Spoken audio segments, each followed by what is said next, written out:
تو اب ایسے میں اس کا خرچ تو بڑھتے ہی جائے گا، جیسے کہ رینٹ ابھی نہیں بھی دیے تو بعد میں دینا ہی ہے،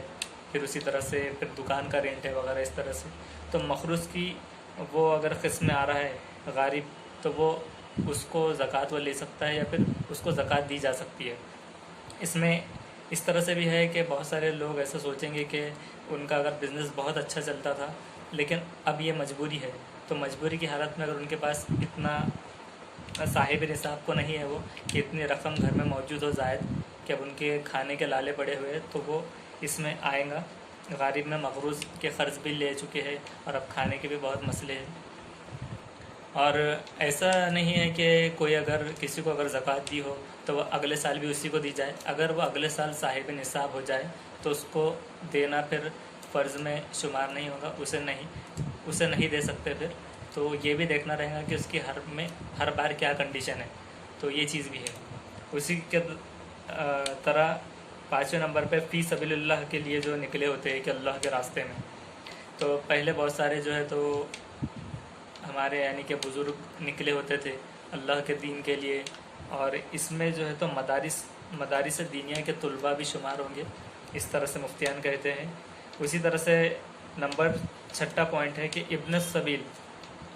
کہ مسافر حالانکہ مالدار ہے، سب کچھ ہے اس کے پاس، یعنی کہ اب جیسے کہ لاک ڈاؤن کی حالت میں اگر کوئی کہیں پر پھنسا ہوگا، اب اس کا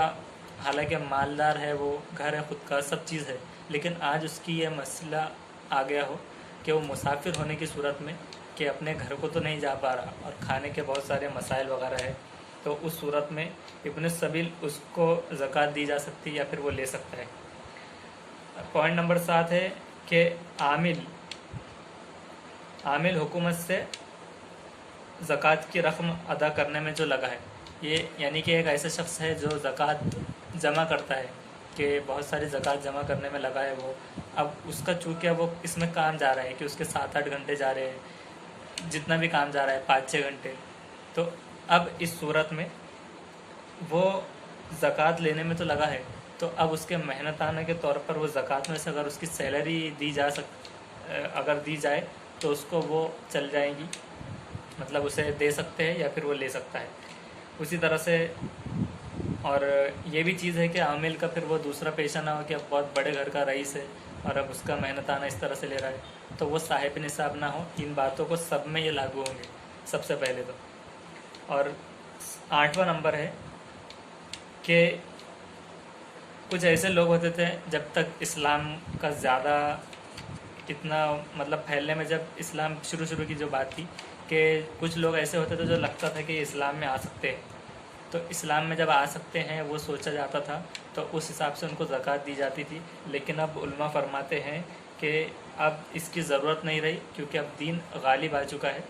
اچھا خاصا دین کا غلبہ ہو چکا ہے، تو اب اس کی ضرورت نہیں رہی، اس طرح سے وہ کہتے ہیں. اگر لیکن ایسی صورت میں اگر کسی کو پتہ چلتا ہو کہ اب وہ اسلام قبول کرنے والا ہو تو آپ اپنے مفتیان سے رجوع ہو، ان سے کانٹیکٹ کر کے پوچھیں کہ اب کیا اس صورت میں ہم دے سکتے ہیں یا نہیں. اور ایک پوائنٹ یہ ذہن میں آتا ہے کہ زکوٰۃ کو یہ بانٹ کر دی جائے الگ الگ لوگوں کے، زیادہ لوگوں کی ضرورت پوری ہو یا ایک ساتھ بھی دے سکتے ہیں یا بانٹ کر بھی. اور کچھ لوگوں کا یہ پوچھنا ہوتا ہے کہ بھائی بہن کو دے سکتے ہیں یا نہیں، تو بھائی بہن اگر وہ صاحب نصاب نہیں ہے، الگ رہ رہے ہو، تو الگ رہنے کی صورت میں ان کو دی جا سکتی ہے. لیکن اب اس میں ایک چیز یہ بھی ہے کہ جو سید ہوتے ہیں، تو سید گھرانے سے یہ سیدوں پر زکوٰۃ اور صدقات یہ حرام ہے، تو ان کو نہیں دی جاتی. اہل بیت کو صدقات اور زکوٰۃ جو ہے تو البتہ اس میں ایک چیز یہ ہے کہ ہدیے کے طور پر سیدوں کو تحفتاً گفٹ کے طور پر یہ دی جائے، لیکن اس میں زکوٰۃ اور صدقات کا شمار نہ ہو. اور جب غزوہ بدر کا جو معاملہ ہوا تھا تو غزوہ بدر میں جو مال غنیمت کے حساب سے یہ کہا گیا تھا کہ اس کا 5واں حصہ اللہ اور اس کے رسول کے لیے مختص کیا جائے. اور 5واں حصہ یعنی کہ زکوٰۃ تو 2.5% ہے، یہ سمجھو ہو رہا ہے 5%، یعنی کہ 5واں حصہ یعنی کہ 20% یہ ہو رہا ہے، تو مطلب کہیں گنا زیادہ ہی ہے. تو اتنا ایک 5واں حصہ مختص کیا جائے. اور یہ اس لیے بھی تھا کہ جو اس کے ذریعے مطلب رسول اور ان کے جو اہل خانہ ہے ان کے لیے مختص کیا گیا تھا، اور چونکہ وہ اس مال سے زیادہ تر غریب اور مستحقوں کی بھی زیادہ مدد کیا کرتے تھے، تو ان کے ہاتھ کے طور جب ان کے قبضے میں آ جائے تو پھر وہ چاہے جس طرح سے خرچ کرے، اور ان کے خاندان اہل خانہ اور دوسرے صحابہ بھی جو تھے ان کا عالم یہ ہوا کرتا تھا کہ وہ خود قرض لے لے کر دوسروں کی مدد کیا کرتے تھے۔ اسی طرح سے کچھ اہل سنت اور اہل تشیع یعنی کہ جو شیعہ برادری ہے ان کا اس پر اجتماع ہے کہ یہ جو ہے اس طرح سے جو پانچواں حصہ تو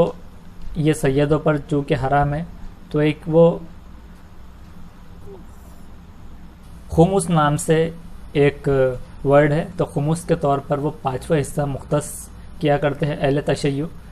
تو اہل تشیع یہ کرتے ہیں کہ پانچواں حصہ نکال کر سیدوں ان کے لیے رکھتے ہیں، اور ان کا یہ کہنا ہے کہ جو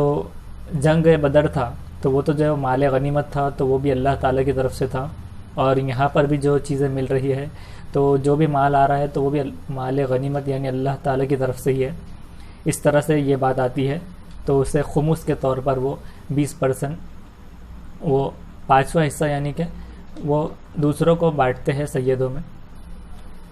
تو ایک بات کہنے کے لیے مثال یہ بھی ہے کہ اب چونکہ اور کچھ لوگ جو نہیں بانٹتے تو وہ تو نہ ادھر کرتے ہیں نہ دوسری جانب، لیکن ہمارا یہ کام ہونا چاہیے کہ ہم یہ جو نکال رہے 2.5%، تو ابھی جیسے کہ حالات ہے سنگین، تو ایسے حالات میں ضروری نہیں ہے کہ پھر 20% ہی نکالے 15%، ویسے تو 2.5% ہی بہت سارے لوگوں کو بھاری ہو جاتی ہے، کیونکہ 100 میں 2.5 روپے تو دکھتے ہیں، لیکن جب یہ چیز وہی بڑی ہوتی ہے یعنی کہ جب وہ جاتی ہے کروڑوں میں تو اس کی بہت بڑی اماؤنٹ نکل کر آتی ہے اور وہ دکھ کر آ جاتی ہے لوگوں کو، اور پھر نیتیں بدل جاتی ہے اور وہ کنجوسی کرنے لگتے ہیں اور اسے بچانا چاہتے ہیں، اس طرح سے ہوتا ہے۔ تو یہ 20% تو بہت ہی زیادہ ہو جائے گا، یعنی کہ اگر 1 کروڑ روپے کسی کے پاس اگر ہو تو پھر وہ تو 20 لاکھ اس کا نکالنا ہوگا پھر، تو ایسا ابھی تو یہ معاملہ اہل تشیع کے کچھ لوگ کرتے ہیں، لیکن کم سے کم ہم اس جو حالت چل رہی اس طرح سے لاک ڈاؤن کے، تو ہم کم سے کم 15% نہیں، 10% نہیں، 5% یا پھر 2.5% بھی کم سے کم ایک الگ سے مختص کر لے کہ ان سید گھرانے والوں کے لیے، ان سیدوں کے لیے کہ جو لوگ مانگنے کے لیے نہ مانگ سکتے ہیں، نہ ان کو صدقہ چلتا ہے، نہ زکوٰۃ چلتا ہے، حرام ہے یہ ساری چیزیں، تو ان کو تحفے کے طور پر بطور تحفہ مدد کرے اہل بیت کی اور سیدوں کی۔ اسی طرح سے سلمان فارسی جو تھے ان کو ان کے آخری استاد نے بتایا تھا کہ وہ جو آخری نبی ہوں گے ان کے پیٹھ پر مہر نبوت ہوگی، اسی طرح سے وہ صدقہ نہیں کھائیں گے۔ تو چیک کرنے کے لیے انہوں نے کیا کیا کہ ایک مرتبہ وہ مسجد میں تشریف لائے اور صدقے کی جو کھجوریں تھی وہ پیش کی، صدقے کی کھجوریں ہے کہہ کر، تو آپ صلی اللہ علیہ وسلم نے جو صحابی تھے دیگر تو ان سے کہا کہ کھاؤ، اور خود نہیں کھایا۔ اب چونکہ ظاہر ہے کہ صحابی وہاں پر جو ہوں گے تو وہ خود اس مطلب ایک ایسے حالت سے گزر رہے ہوں گے، کیونکہ حالانکہ مالدار تو بہت ہوتے تھے لیکن ان کا یہ عالم تھا کہ اگر کوئی ضرورت مند یا پھر غریب دکھتا تو وہ سب کچھ اس پہ نچھاور کر دیتے، اس کی مدد کر دیتے، حتیٰ کہ کچھ صحابی اس طرح سے کرتے کہ ادھار لے لے کر قرض خود کے نام پر لے کر وہ دوسروں کی مدد میں لگے رہتے تھے۔ تو ایسے میں ایک دن جو ہے تو صدقے کی جو کھجوریں تھی وہ آپ صلی اللہ علیہ وسلم نے صحابی سے کہا کہ تم کھاؤ، اور خود نہیں کھایا۔ تو اس سے یہ ظاہر ہوتا ہے کہ جو آپ صلی اللہ علیہ وسلم کے آل سے نہیں ہے تو وہ لوگ تو صدقہ اور زکوٰۃ کی رقم لے سکتے ہیں۔ اسی طرح سے حسن رضی اللہ تعالیٰ عنہ جو ان کے نواسے تھے، ایک مرتبہ کچھ صدقے کی کھجوریں آئیں جو بانٹنے کے لیے زیادہ تر آیا کرتی تھی کہ صدقے کی ہے، تو صدقہ جو ہوتا ہے زیادہ تر یہ جان کا اس کا وبال بھی ہوتا ہے، تو اس حساب سے صدقے کی نیت سے جو آئی تھی دوسروں میں بانٹنے، تو ایک کھجور اس میں سے حسن رضی اللہ تعالیٰ نے منہ میں ڈال دیا، تو آپ صلی اللہ علیہ وسلم نے ٹوکا اور انہیں وہ جو کھجور تھی اسے واپس نکالنے کے لیے کہا، اور کہا کہ جو ہے تو صدقہ کی جو بھی کھانا ہے صدقہ یہ سیدوں کے لیے حرام کر دیا گیا ہے۔ تو یہ بات ایک ملتی ہے۔ اس کے علاوہ ایک واقعہ ہے فضائل اعمال میں موجود